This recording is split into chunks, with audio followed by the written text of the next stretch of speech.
But no matter how deliberate or purposeful we may endeavor to be in policy or even in approach, the chaos thrust upon Virginia by terrible policy choices in Washington are impacting us, and they will into the future. At a time when families are already struggling to afford health care and groceries, the president and his allies in Congress, including some of our fellow Virginians, have made the deepest cuts to Medicaid and SNAP in history. Because of the president's signature legislation, H.R. 1, the so-called One Big Beautiful Bill, Virginia families are facing hunger and hundreds of thousands risk losing their medical coverage. More than 300,000 Virginians on Medicaid risk losing their coverage. And behind that number is someone seeking treatment for cancer. Behind those numbers is a fellow Virginian simply looking to fill a prescription. Behind those numbers is a family staring down an empty dinner table.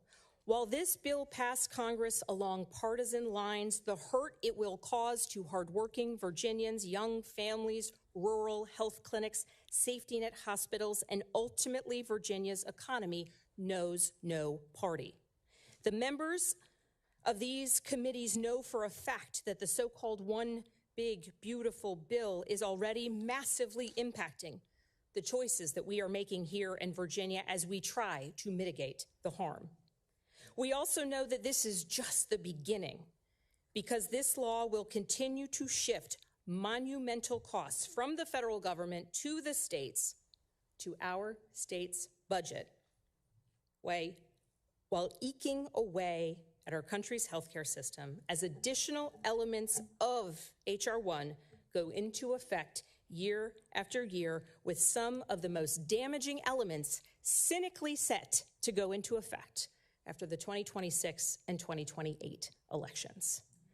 We have to be honest with ourselves about this, because we cannot be good stewards of the Commonwealth if we look away from the challenges that we are facing because of bad policy in Washington. We cannot make good choices for our fellow Virginians if we sugarcoat the ramifications of catastrophic bills like this one. Here in Virginia, we will have to spend millions of dollars complying with new bureaucracy and red tape from Washington.